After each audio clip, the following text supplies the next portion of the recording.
Bienvenue au JEFCFC 2024. Je suis Jean-Pierre Fauvel, néphrologue enseignant de thérapeutique à Lyon et j'ai le plaisir d'accueillir aujourd'hui Jean-Jacques Mourad pour parler des actualités en hypertension artérielle et en particulier des antagonistes des récepteurs à l'endothéline. Est-ce que vous pouvez nous en dire un mot ?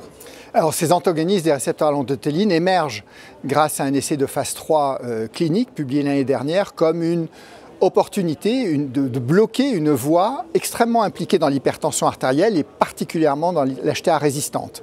C'est une vieille histoire puisque depuis les années 80, on avait découvert l'existence de cette endothéline sécrétée par les cellules endothéliales qui agit sur un mode autocrine, donc par proximité, sur les cellules musculaires lisses de la vascularisation, de la microcirculation et gérant l'homéostasie, finalement le tonus vasomoteur.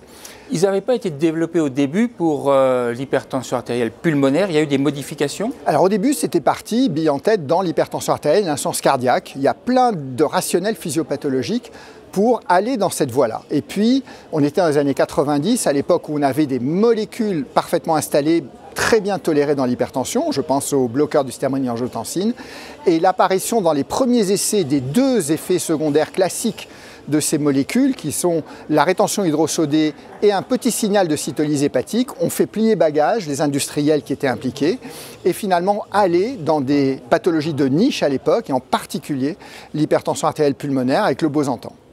Et si j'ai bien compris, il y a deux récepteurs et ce n'est pas les mêmes? Non, il y a les récepteurs ETA et ETB et aujourd'hui, pour faire bref, les deux récepteurs semblent importants à bloquer pour avoir un effet presseur, baisser la pression artérielle et avoir les effets qu'on ambitionne sur l'atteinte des organes cibles, en particulier des effets antifibrosants, des effets antiprotéinuriques pour le rein.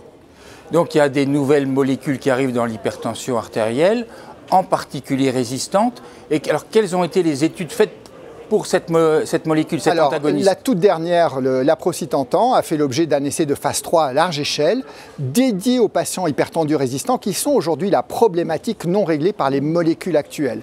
Et c'est la même approche qu'on partage avec la dénervation rénale en particulier, et d'autres molécules qui viennent améliorer finalement le blocage via les blocages de l'aldostérone, qui sont les antagonistes de l'aldostérone synthase. Pour faire bref, aujourd'hui, dans cet essai, qui a sélectionné des centaines d'hypertendus résistants, c'est-à-dire non contrôlés, parfaitement non contrôlés sous une trithérapie, avec un bilan étiologique négatif.